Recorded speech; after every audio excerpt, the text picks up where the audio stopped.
Imagine un instant, tu as 80 ans, tu es assis dans un fauteuil, tranquille, et tu repenses à toute la vie qui est derrière toi. Tu sais ce qui va te faire le plus mal à cet instant précis? Ce ne sont pas tes échecs, ce ne sont pas tes erreurs. C'est la liste interminable de tout ce que tu n'as jamais essayé. Et si je te dis ce qui relie chacun de ces regrets, tu vas peut-être te reconnaître. Ce n'est pas le manque de talent, ce n'est pas le manque de chance, ce n'est même pas le manque de temps, c'est la peur d'agir.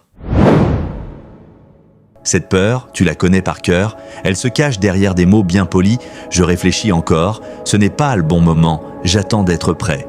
Mais au fond de toi, tu connais la vérité. Tu n'attends pas le bon moment, tu attends que la peur disparaisse toute seule. Et elle ne disparaîtra jamais, jamais.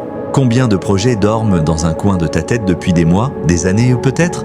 Combien de fois as-tu dit « demain » en sachant, tout au fond, que ce demain ne viendrait pas? Pendant ce temps, la vie continue d'avancer. Elle ne t'attend pas. Elle ne t'a jamais demandé la permission. Et ce n'est pas ta faute, ton cerveau n'a pas été conçu pour te rendre heureux. Il a été conçu pour te garder en vie. Pour lui, l'inconnu est un danger. Le changement est une menace. Alors il fabrique 1000 excuses pour te garder exactement là où tu es, immobile, en sécurité, et profondément insatisfait. Mais voici ce que personne ne te dit assez. Le confort et le bonheur ne sont pas la même chose. Tu peux être confortable et complètement malheureux. Tu peux rester en sécurité et regarder tes rêves s'estomper jour après jour, en silence. Alors écoute-moi bien, parce que c'est ici que tout peut changer. Le courage n'a jamais été l'absence de peur. Le courage, c'est d'avoir peur et d'avancer quand même. Toutes les personnes que tu admires, celles qui ont monté l'entreprise dont elles rêvaient, celles qui ont changé de vie, celles qui ont eu le cran de dire non à une existence qui ne leur convenait plus. Elles avaient peur, exactement comme toi. La seule différence, c'est qu'elles ont agi avec cette peur au lieu d'attendre qu'elle s'efface. Et voici la vérité la plus importante de cette vidéo, celle que je veux que tu gardes en mémoire. La motivation ne précède pas l'action, elle la suit. Tu n'as pas besoin d'être motivé pour commencer. Tu as besoin de commencer pour devenir motivé. La méthode, alors comment fait-on concrètement? Premièrement, oublie l'idée du grand saut. Tu n'as pas besoin de tout changer aujourd'hui. Tu as besoin d'une seule action. Une petite action, mais une vraie action. Pas une pensée, pas une promesse, un geste réel, concret, que tu peux cocher sur une liste.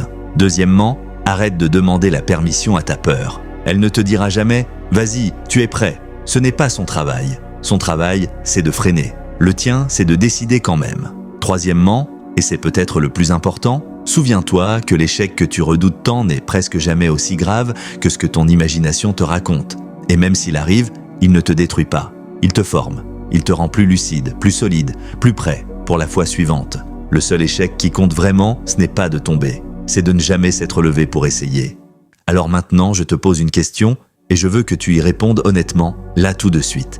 Qu'est-ce que tu remets à demain depuis bien trop longtemps? Cet appel que tu n'oses pas passer, ce projet que tu n'oses pas lancer, cette conversation que tu évites depuis des semaines, cette candidature, cette formation, ce premier pas vers la vie que tu veux vraiment vivre. Tu le sais, tu y as déjà pensé en entendant cette phrase. Alors voici ton seul devoir en sortant de cette vidéo. Fais une chose, une seule, aujourd'hui, maintenant si tu peux, pas demain, pas quand je serai prêt, maintenant, parce que dans 5 ans, tu seras fier d'avoir commencé aujourd'hui, ou tu regretteras d'avoir encore attendu.